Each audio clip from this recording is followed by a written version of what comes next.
We are Lagos Talks 91.3. Let's talk. Good morning, gentlemen.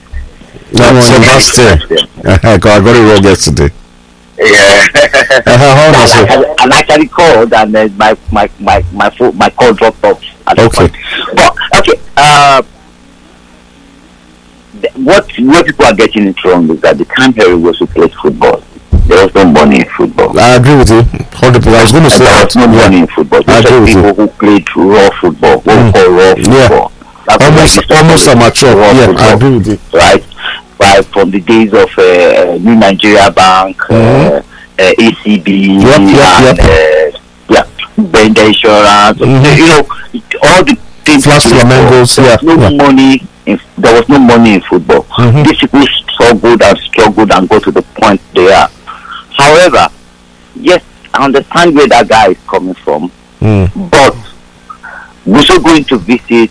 It's a good thing, but this is where it becomes very important that what the NNF should do is get health care for those people he knows that did not enjoy the fruit of their labor when they were playing football. That are old now.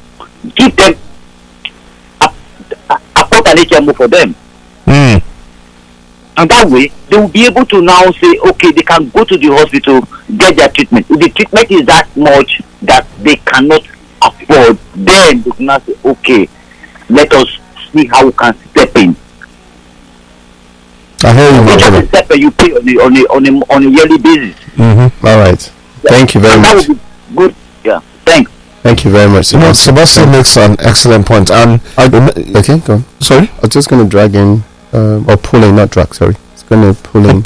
Charles, yes, sorry, let me just make this comment. Sebastian makes a brilliant comment. Absolutely brilliant. And because the truth of the matter is, yes, let's try and put something aside, especially for the most of them generation. They really didn't enjoy what Stephen Keshi was the one that even set people free, that introduce people to Europe and all that.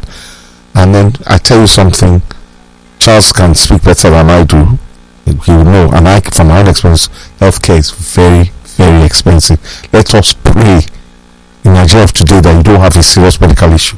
Guy, even if you say you get money, healthcare can cripple you. So let's not be too kidding about that.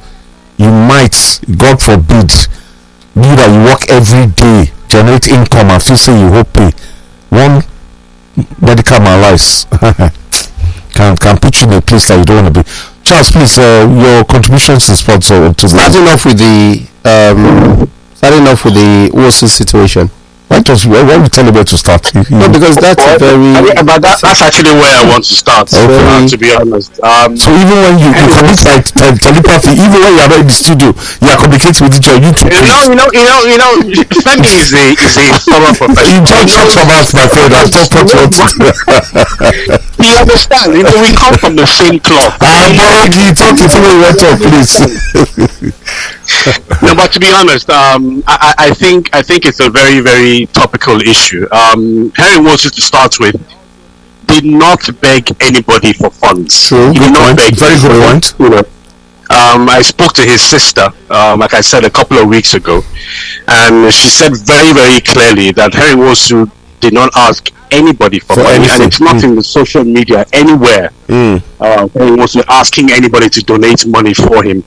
Whatever resource that he used in treating himself until the intervention of the Delta State government and most recently the Football Federation, he had dealt with by himself. And I remember he did say that, look, if he's going to die in this situation, then he would die happily, knowing that he did everything that he could to take care of himself. So for everybody who's trying to do something for Henry Nwosu, I think we must applaud the Football Federation, the Delta State government, the very few people, individuals who in one way or the other contributed to improve the healthcare of this international. Making allusions like having money back in the day and not investing wisely. Yes, I agree with all of that, because back in the 1980s, the amount of monies that these players made most people were not earning that kind of money back then. They were given houses, monies by the president of the time, and it was a lot of money, to be honest. But like Segun did say, how much really is enough for every human being? How long can those monies last? And our society is not very appreciative of our heroes, because everywhere else around the world, these people would be somehow inducted into the profession in which they gave us joy. Look at the likes of Michael Owen. Today he's a broadcaster. There's so many people who are still working, within the confines of football in one way or the other. But here, it's a different ballgame. Nobody really cares about you. Nobody cares what you've done for the country. Finding a way to help you. And our national anthem is not really true to its word, because we don't look out for our heroes. So the situation is dire, and Shegun rightly puts it absolutely correctly. When you are in a health scare situation, the amount of money you have does not make any difference. Sometimes it does, but you will need a massive amount of money if you really want good healthcare in this country. Healthcare is expensive, and I can imagine that maybe 5% of people in this country can actually afford good healthcare. So I think we should be mindful of what we say, as far as this situation is concerned. We are Lagos Talks 91.3. Let's talk.